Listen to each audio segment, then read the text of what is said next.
No journey is too long or too hard once you find what you had been looking for. Each journey, each step begins with a thought process, so start by thinking positive. Think big and work hard, and you will achieve huge.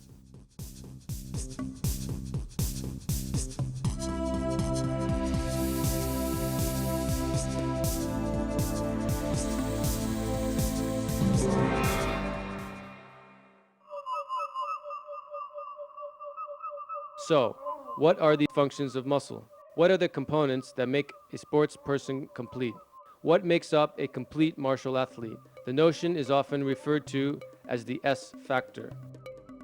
Skill, speed, strength, stamina, suppleness, and psychology.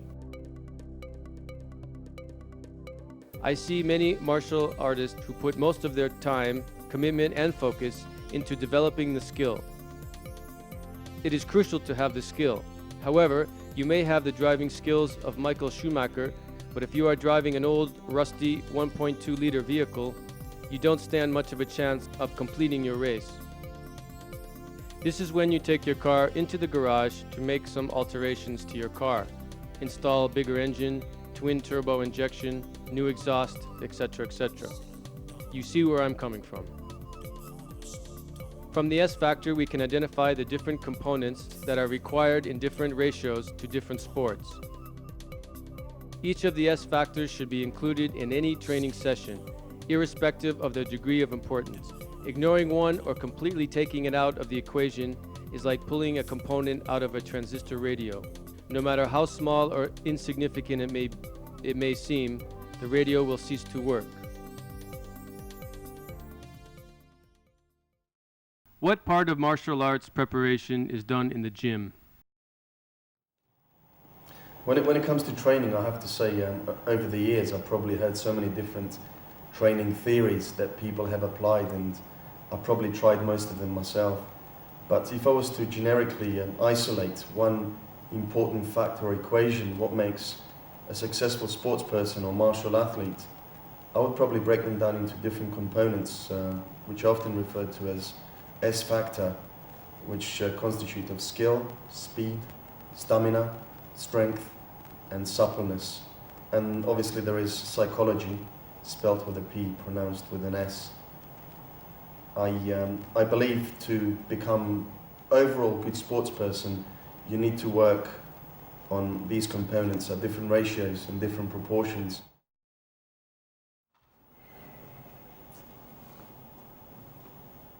It's very important to loosen up and stretch before any workout. A lot of people underestimate the importance of stretching and loosening up before you start your exercises, and often cause themselves injuries.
When you stretch, it's important to hold your stretch for at least 15 seconds.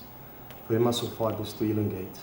But before you do any type of stretching, it's important to identify different types of stretching specifically designed for your martial art, because there are different types of stretching. There's dynamic stretching, static active, static passive, there's PNF, propriony neuromuscular facilitating.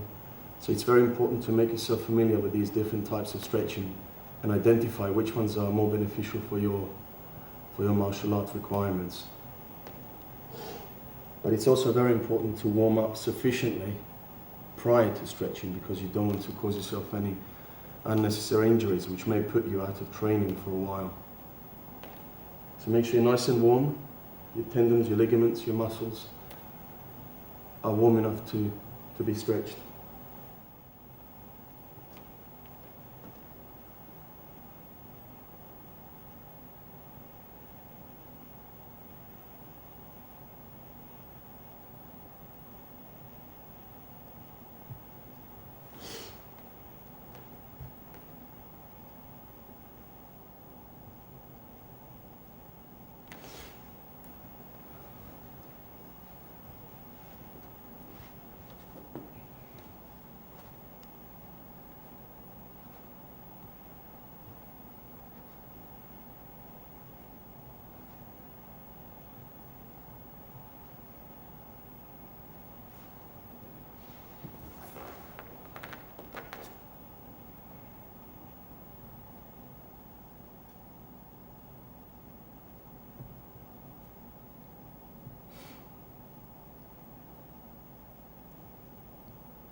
It's often very useful when you're stretching.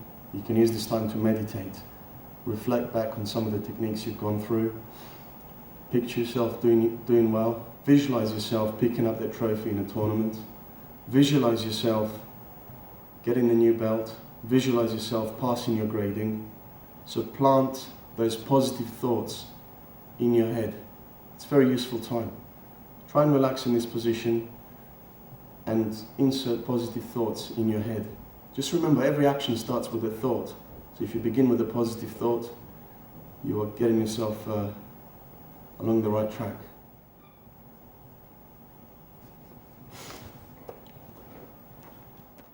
Your mind is like a fertile garden. If you plant positive seeds, the beautiful trees will grow.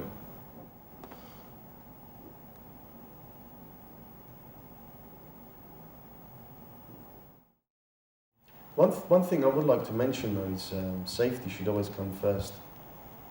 I see very often, I see many people come into the gym and they just pick up the dumbbells and start lifting them. A few months or a few years down the line, they cause themselves serious injuries, back problems, knee problems, shin splints. I see it throughout, not just in weight training but in martial arts. So I think first and foremost, put your health as a #1 priority. Educate yourself, get yourself a personal trainer, buy yourself books, buy yourself videos, read magazines, make yourself familiar with the type of training that you want to go through. So safety should always come first. You don't want to just spend 3-4 months in the gym training and then find that you've got severe back problems or slip disc after 4 or 5 months. So make sure you get the correct form, correct technique, educate yourself when it comes to your training, whether it's martial arts or weight training.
Sport in the 21st century has evolved to a higher level of performance than ever imagined by our predecessors. Sports performance today is a result of many variables, not the least of which is greatly improved strength and conditioning programs. Creating a stronger, faster, more powerful body is the priority of most athletes and coaches. Strength training is an acceptable part of training for most sports. In a quest to use the best form of strength training, coaches as well as sports scientists have closely examined the sport of weightlifting. After all, weightlifters are among the strongest, most powerful athletes in the sporting world. Until about 1960, athletes from other sports generally shunned the idea of lifting weights for improved athletic performance. For the most part, runners ran, swimmers swam, drivers drove, and martial artists performed their drills. Learned properly, explosive movements should contribute to improved sport performance. Strength is a key component of success in many sports. However, just adding resistance training does not guarantee improved strength.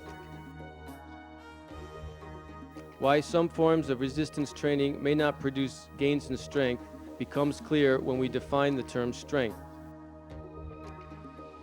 Strength is the ability to exert a maximal force against a resistance. Strength gains are fairly easily achieved with the appropriate use of resistance training of a sufficiently high intensity. Actual gains in strength normally require the use of either free weights or resistance machines. Another important ingredient for success in many sports is power.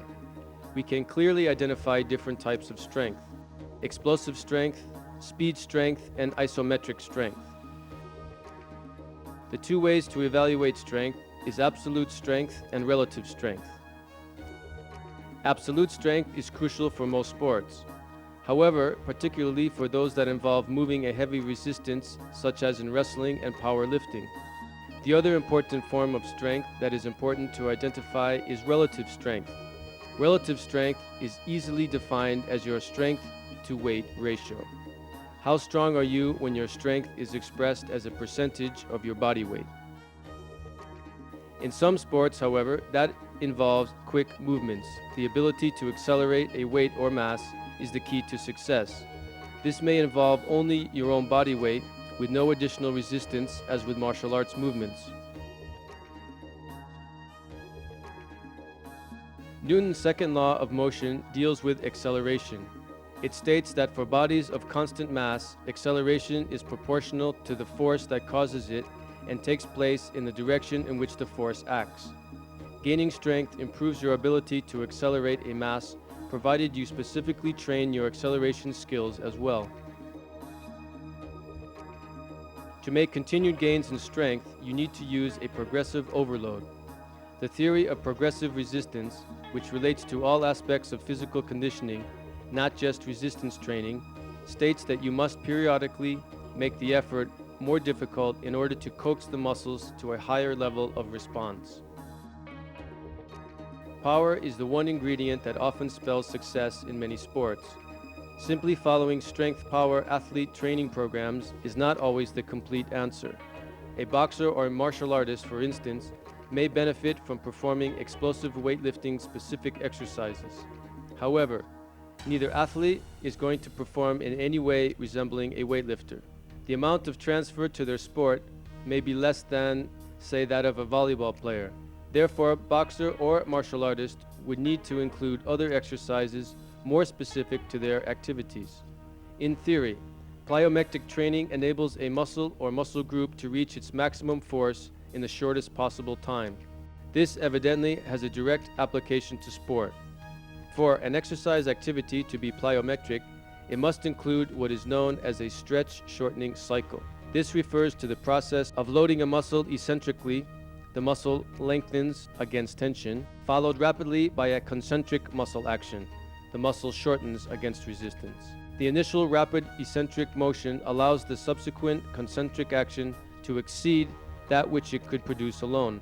Plyometric training includes ballistic components not available in many resistance exercises. Ballistic refers to launching an object, medicine ball, barbell, body weight, explosively into space. Because of this ballistic nature of exercise, stretch reflex kicks in upon detecting a rapid initiation of the stretch, thus limiting the amount of stretch. But since the muscle is elastic, this stretching, much like an elastic rubber band, stores elastic energy that can be released when and if the muscle contracts quickly after the stretch. Bear in mind that if the contraction does not follow quickly after the stretch, the energy is dissipated. Let's say a martial artist wanted to develop more explosive power in his punches. Traditionally, we would look to a bench press or incline press for the strengthening component.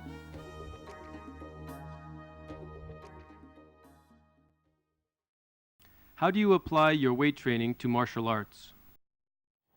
Well, before you make that transition from dojo to the gymnasium, I think it's very important to identify what your objectives are in your particular style of martial art. Some martial arts tend to emphasize on static strength, like wrestling, jiu-jitsu, judo, and some martial arts which involve a lot more kicking and punching, like taekwondo and karate, kickboxing, may apply more dynamic strength.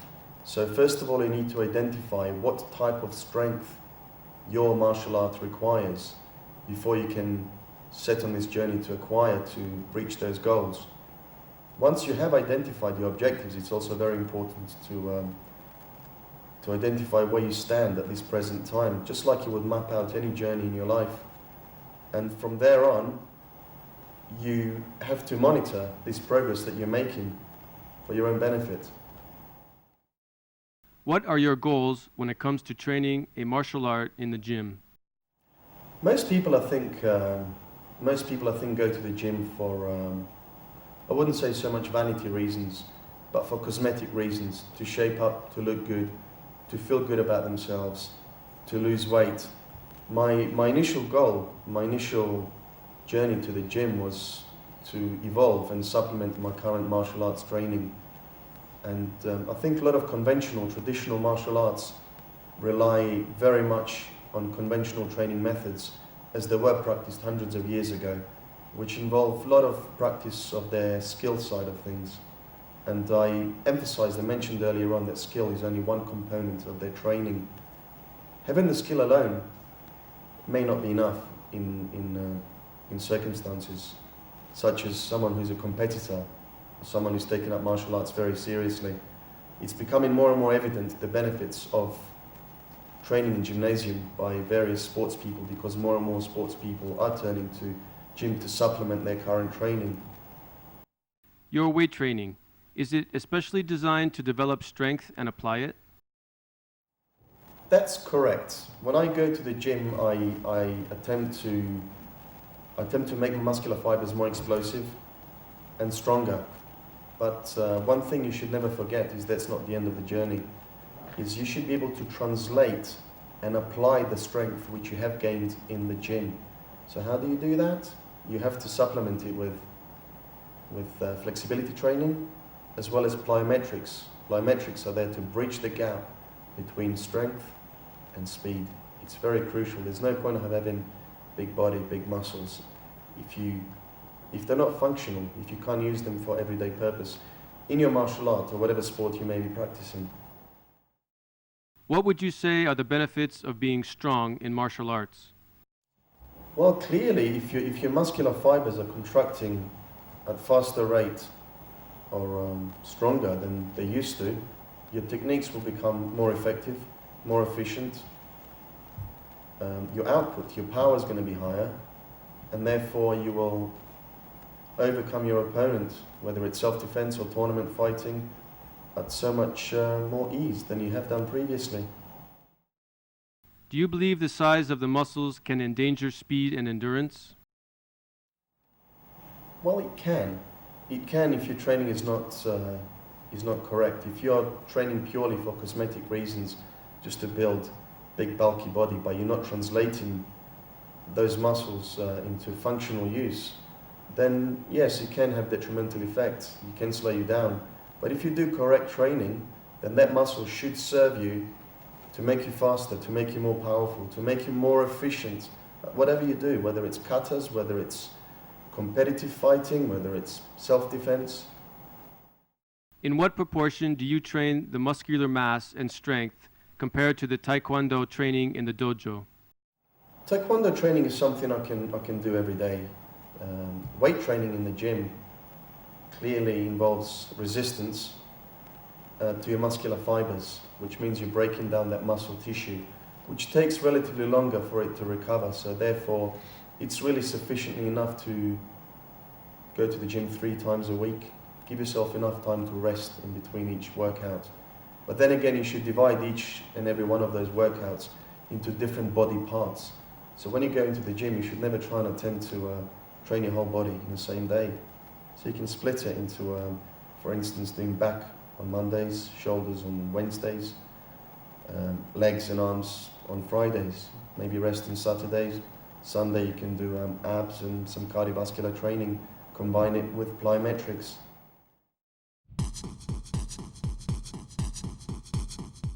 Let's take a look at some of the core exercises martial artists should incorporate into their existing training in order to excel their performance to a new level.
Squat is the foundation for not only weightlifting, but also nearly every athletic movement in sports today. The squat is performed with the bar resting on the upper back and shoulders. Place the bar in a squat or power rack at about shoulder height. Grip the bar with an overhand closed grip and step under the bar so that it rests solidly on the trapezius muscles of your upper back and your posterior deltoids. Place your feet flat about shoulder width apart with your toes pointed either straight ahead or 10 to 15 degrees out. Take a breath, flex your ankles, knees, and hips, and lower your body to a position in which the tops of your thighs are at least parallel with the floor. This lowering motion should take 2 to 3 seconds. Keep your spine straight, your chest up, and look straight ahead. All athletes can use the lunge to strengthen their legs individually. The bar may be placed either on your upper back or on your collarbone and shoulders. Alternatively, you can use a pair of dumbbells. Take a breath and step forward with your right foot a distance of about 30 inches. Bend your front ankle, knee, and hip and lower your body with a forward descent until the top of your thighs is parallel to the floor. Your left leg is supported on its toes. Your left knee is supported on its toes. Your left knee is nearly straight. Your hips are directly under you and your torso is perpendicular to the floor.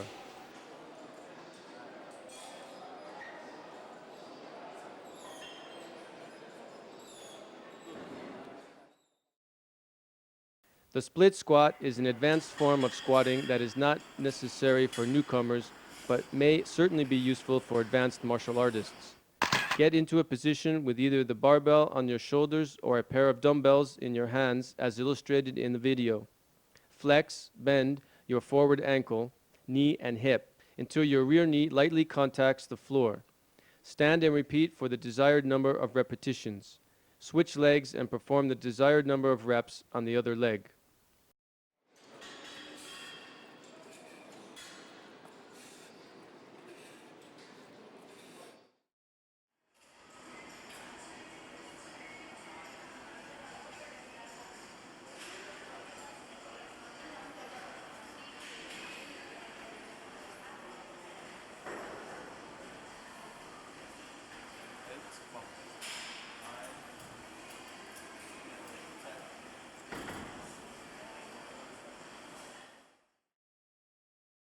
The step up is similar to the split squat and the lunge, but still has enough differences to make for an interesting diversion. The barbell is most conveniently located in the squat, across your upper back and shoulders. Step back from the rack and position yourself about 6 inches away from a secure bench or step that allows your right thigh to be approximately parallel to the floor when your right foot is on top of the surface. Straighten your right knee and hip until you are standing on top of the step. Bring your left foot alongside your right. Repeat with your left leg going up first this time, followed by your right.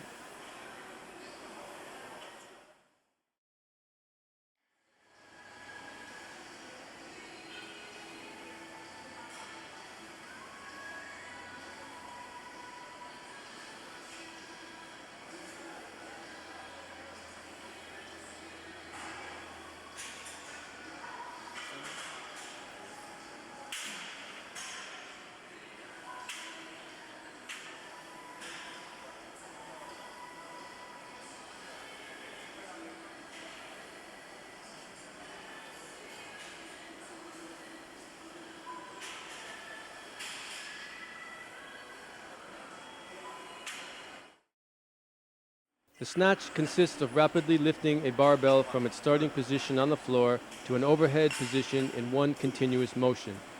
There are different types of snatch technique, but the technique illustrated in the video is the squat snatch. The squat snatch is a preferred manner for lifting the most weight in the snatch. After your legs and hips lift the weight from the floor, you execute a powerful jump, immediately followed by a pulling motion with your upper body and arms. Stand up from the squat position to complete the lift.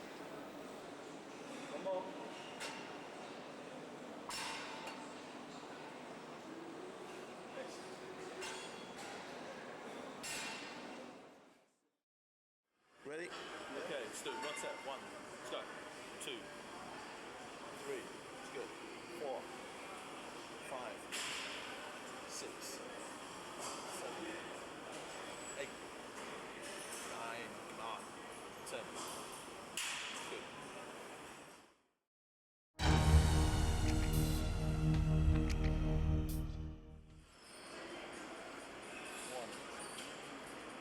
The back extension is a very effective exercise to develop the lower back muscles. The start and finish are with your torso parallel with the floor. It can be performed on a special bench as in the video or simply on an elevated surface with a training partner holding your feet in place. Regardless which method you follow, be sure to have padding under your hips or thighs.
Two more. Let's go. One, two, three, 5, 6, 7, 8, 9. One more. 10. Good. Flat dumbbell press. Lie flat on a bench on your back. Grasp a dumbbell in each hand and extend arms over your chest, palms facing your feet. Slowly lower the weights by bending your elbows. Bring weights down to a shoulder level. Your elbows should be bent to 90 degrees. Slowly push weights back up to the starting position over your chest.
Just like a chef would look after his tools and make sure his knives are sharp before he cuts the food with it, a martial artist must make sure that his tools that he uses are very well conditioned, i.e. your knuckles, your knife end, your reverse knife end, your shins, etc., etc.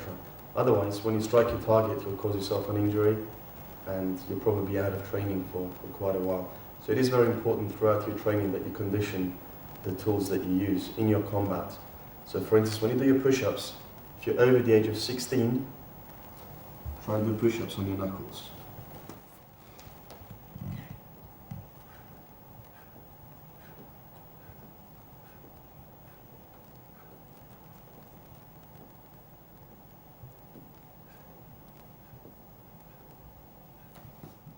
Or if you use fingers in your combat situation, or gouging someone in the eye, do press-ups on your fingers.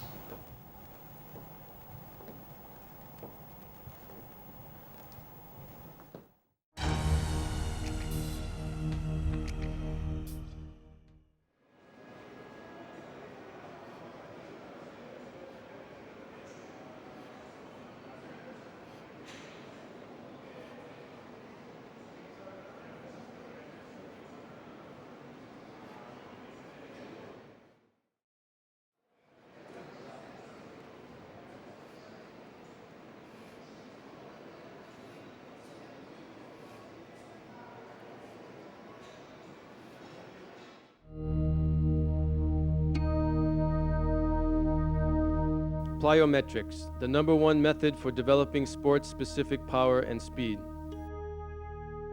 Maximum strength takes 0.5 to 0.7 seconds to produce, yet most explosive athletic movements occur much more rapidly. Whether your objective is to accelerate faster, hit the ball harder, kick faster, move around the court more quickly, jump higher, or throw further. The key to improving your power and performance lies in generating the highest possible force in the shortest possible time. Plyometrics plays a primary role in this training objective. Ideally, you would first develop a high level of maximal strength before starting a plyometrics program. This gives you the greatest potential for peak power. Plyometric training is no fad. The word plyometrics has been around since the 1960s, but athletes were using the technique many years before that. So how does plyometric training work exactly? The underlying principle of plyometric training is the stretch shortening cycle. Very simply, as a muscle stretches and contracts eccentrically, lengthens while it contracts, it produces elastic energy, which it can store. If the muscle then contracts concentrically, shortens while it contracts, this elastic energy can be used to increase the force of the contraction. A good example is jumping. If an athlete jumps vertically, they will always dip down just before takeoff. Quickly lowering their center of gravity stretches the working muscle groups, allowing them to contract more forcefully for the jump. In essence, a muscle stretched before it contracts will contract much more forcefully. What role does plyometrics play in all of this? Plyometric training places increased stretch loads on the working muscles. As the muscles become more tolerant to the increased loads, the stretch shortening cycle becomes more efficient. The muscle stores more elastic energy. It can transfer from the eccentric or stretching phase to the concentric or lengthening phase more rapidly. This is the key to generating peak power.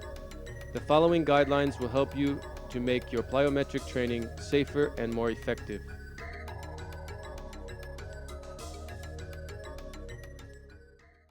I would like to say something regarding plyometrics. It's very important. Once you get your strength in the gym, you've done your course, you've done your core training in the gym, you've gained your strength. It's really important to be able to translate that strength into your sport, whatever it might be. In other words, to make that muscle functional. And when you're training, give yourself a time scale. Give yourself goals which you can achieve. Train with a partner, someone who's going to encourage you and motivate you. It's very useful. It's very difficult sometimes to go to the gym when you're exhausted.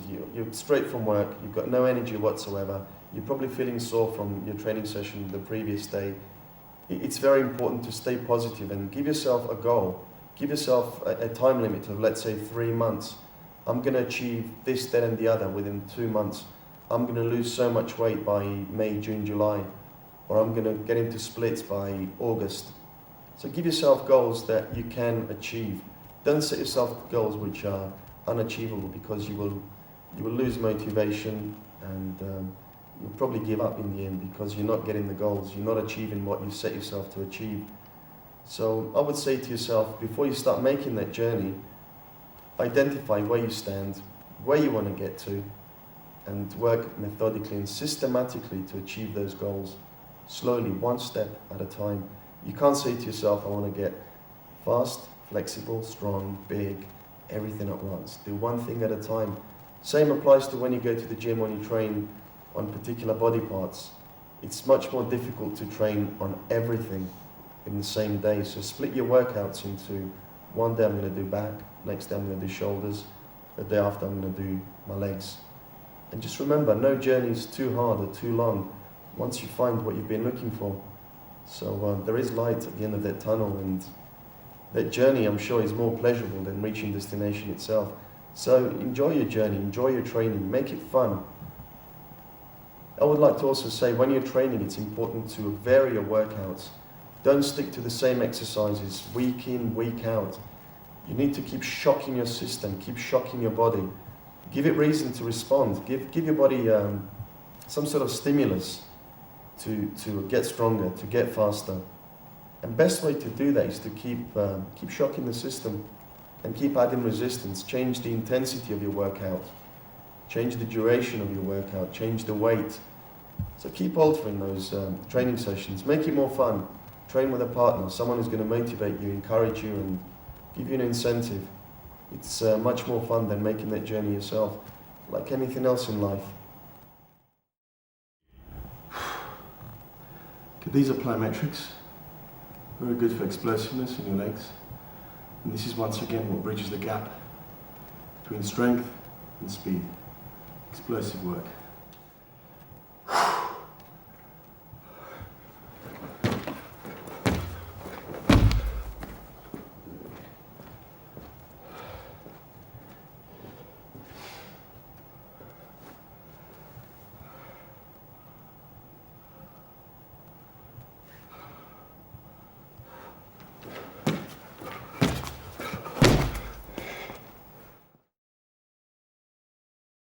Okay, next thing I'm going to do another type of push-ups, which is more of a plyometric push-up, which is what bridges the gap between strength that you would have gained in the gym, perhaps through bench press, translates it into speed.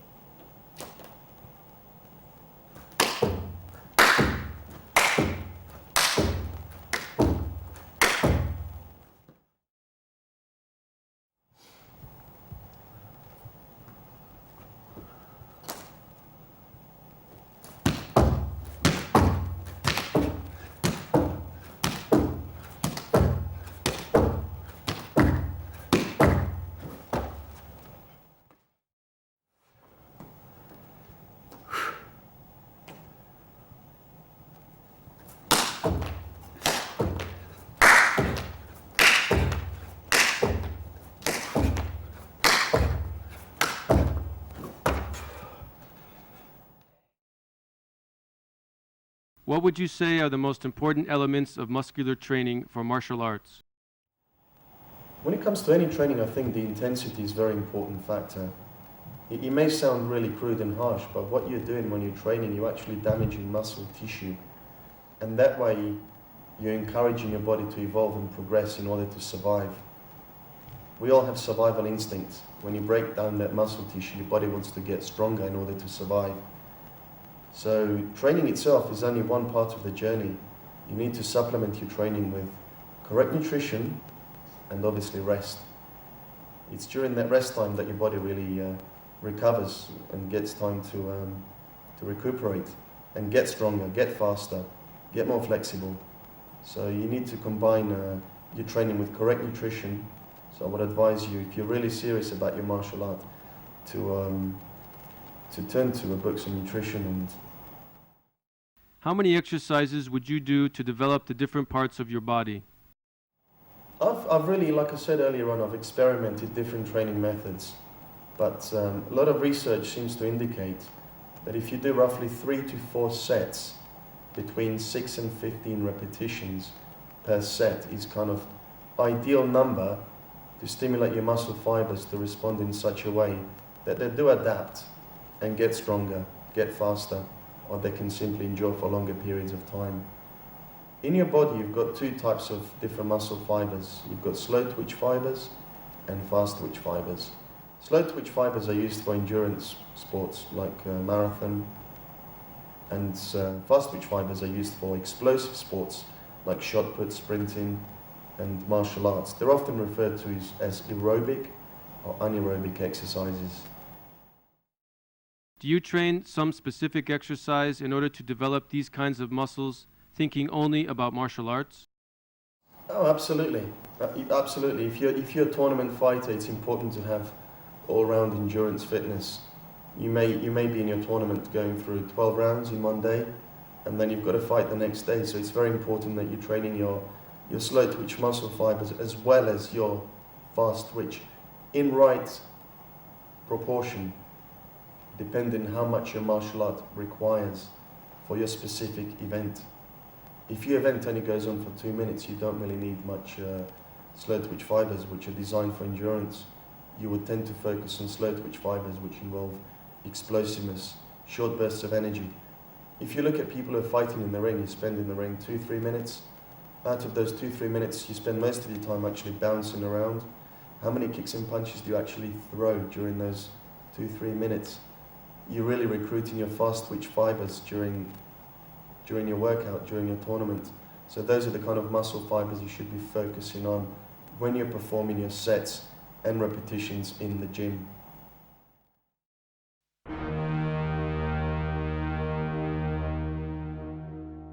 Being a 70s child, I grew up inspiring to be like Bruce Lee. When asked as to why somebody like Bruce Lee would inspire a 5-year-old, I am self-assured in giving my answer. Honesty in the heart, knowledge in the mind, and strength in the body. The former two are taught as we grow and mature, but the latter can be appreciated even at an early age, as it is concurrent to primal instincts of humans. In early 1965, Bruce Lee emerged in superb physical condition. At the age of 13, Bruce Lee began to study Wing Chun, Kung Fu, under Master Yip Man. Bruce trained arduously and continuously on a daily basis, so that by the time he reached his 20s, he appeared to be in great shape, as most will recall from his early movies. On our quest for personal excellence, we seek for teachers, books, and personal trainers. Those sources can provide as a guide, but the ultimate truth lies within each individual. Wisdom starts with a question. To find those answers, one should note the numerous sources, both technical and through personal observation, Bruce Lee employed in his research, and seek to follow this scientific pattern of problem solution. The greatest talent that Bruce Lee brought to realizing his dream were intelligence and curiosity, hand in hand, a powerful combination. Dedication and perseverance, stick-to-activeness even in the face of intervening obstacles, and focus, enjoying the journey as much as the destination. Bruce's martial art, Jeet Kune Do, which is an all-encompassing approach to living life at the pinnacle of developed potential, naturally includes training the physical body to achieve peak performance. It is fascinating that more than a quarter of a century has elapsed since Bruce Lee's passing in July 1973 from a cerebral edema, yet people are still talking about the physique of a man who stood 5 feet 7.5 inches tall and weighed around 135 pounds. Martial artists to this day continue to revere his physical dexterity, power, and speed, as well as the genius he displayed in bringing science to bear on the world of unarmed combat. Moviegoers are impressed with the man's animal magnetism and the fact that he single-handedly created a new genre of action film, opening the door for the Sylvester Stallones and Arnold Schwarzeneggers who followed his footsteps. Weight training versus martial arts. East meets West. Martial arts merge into martial science. Bodybuilding luminaries like Lou the Incredible Hulk Ferrigno, Rachel McLeish, Flex Wheeler, Sean Ray, Linda Murray, Dorian Yates, and Lee Haney all pay homage to the impact Bruce Lee's physique had on their bodybuilding career. One of the reasons for the difference in musculature between the typical bodybuilder and Bruce Lee was that Lee's muscles were not built simply for the purpose of show. as were many bodybuilders, but above all, he was concerned with function. The standard of technical excellence in the martial arts are based on the evolution of traditional techniques. However, many of the training methods that were used in the past would be unacceptable today. Although much of the current state of martial arts is firmly rooted in history, their continued development and credibility depend upon a willingness to adopt new practices and methods. Maybe mention Bruce Lee, how he was ahead of time. 30 years ago he was he looked into so many different training methods to evolve and better himself. Even electromuscular stimulation 30 years ago, can you believe that? People still nowadays don't know what electromuscular stimulation is. And Bruce Lee was using it 30 years ago. So without a doubt, he was ahead of his time. And I think it's nice. It's nice to be very hungry for knowledge, because that hunger for knowledge will help you evolve and get further and progress. And it's one of those journeys which never ends. You can never stop learning. You can learn from a white belt, from yellow belt, from anybody. That's the fun thing. And it's good to focus on your technique. There are so many different martial arts out there. They're all very beautiful. They all have different things to offer to us. It's also nice to combine different martial arts to make it stronger. It's more interesting and fun to focus on similarities rather than differences, because the roots and origins of martial arts is what brings us all together. You can turn to gymnastics, athletics, ballet dancing, to anything just to supplement your training. Just like Bruce Lee used fencing to supplement his training and come up with his concepts, which he introduced in Jeet Kune Do. Jeet Kune Do has got very much fencing concepts and strategies. So just turn to any sport for knowledge. You'd be surprised how much you can learn from it. In what way have you changed your way of training now that you do films? Well, I would say my training is probably not as rigorous and intense. Last thing I want to do, being in the profession that I am, is cause myself long-term injuries. So I don't really lift very heavy weights. I don't want to have slip disc or bad back or knee problems because of my training. I can't really afford it, so I tend to go for safety a lot. I lift lighter weights, and I'm very careful when it comes to my form. My condition is very important, so I tend to go for more repetitions and I lift lighter weight, and I'm very careful with my diet. Talk to us about your work in film. Well, I shot 3 films last year. I've got a movie coming out January next year, 2005. Who else stars in it? I've worked with Jet Li, Bob Hoskins and Morgan Freeman, and that's due out January 2005. How do you train specifically for a film? I think for movies, when you're on set, endurance is quite important, because days are very, very long. You can spend anything between 12 and 16 hours on set. Most of it, yes, is waiting around, but it can be very exhausting and very repetitive.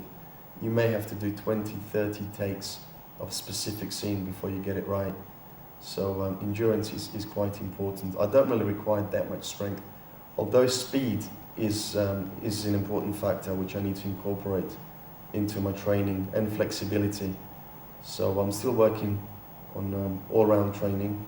Tend to emphasize more for showmanship rather than competitive fighting. When I say showmanship, I spend more time on flexibility work and cosmetic training. You had the opportunity to speak with Jet Li. How was it? It was fantastic. It was such an eye-opener to learn from such a professional. Even more so was working with Yun Wu Ping, the famous choreographer who choreographed Matrix 1, 2 and 3, and also Crouching Tiger, Hidden Dragon. It was a fantastic experience to actually learn from such a professional, and on top of that get paid for it is phenomenal. Do you fight Jet Li in the film? Yes, I've got the ending fight scene against him. Without revealing too much, can you tell us something about the movie? Well, I basically play one of the illegal. I play one of the fighters in an illegal fight club inside a empty swimming pool, and just one of the guys who comes up against him in the end. But I'm not going to give too much away.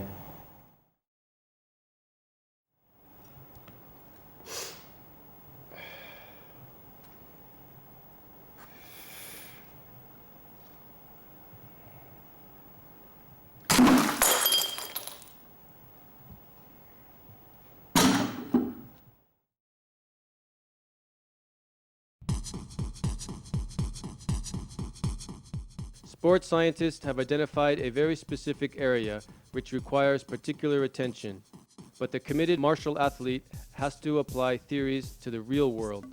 Skillful performance results from muscles producing force in a precise way that is appropriate to the action. This may vary from generating maximum power in the shortest possible time in breaking techniques to the sustained, delicate movements of Tai Chi. For the correct application of all S factors, psychology is essential. The individual must have the appropriate level of commitment, dedication, enthusiasm, and persistence for his or her own style. When designing a training program, you must consider carefully both the technical requirements as well as the level of strength required to achieve the desired level of excellence. Each of the S factor components should be taken into account in any training session, irrespective of the degree of their importance to your discipline. However, one of the fundamental elements is strength, since all activity in one's life depends on the contractions of muscles for its source of power.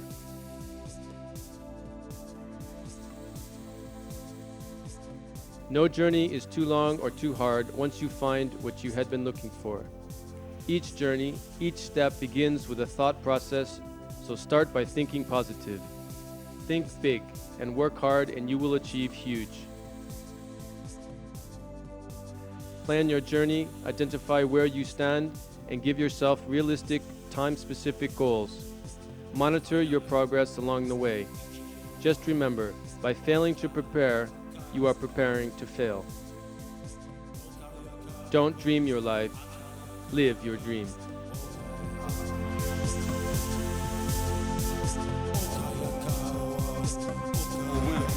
I'm the best. The other guys are very good, but I'm the best.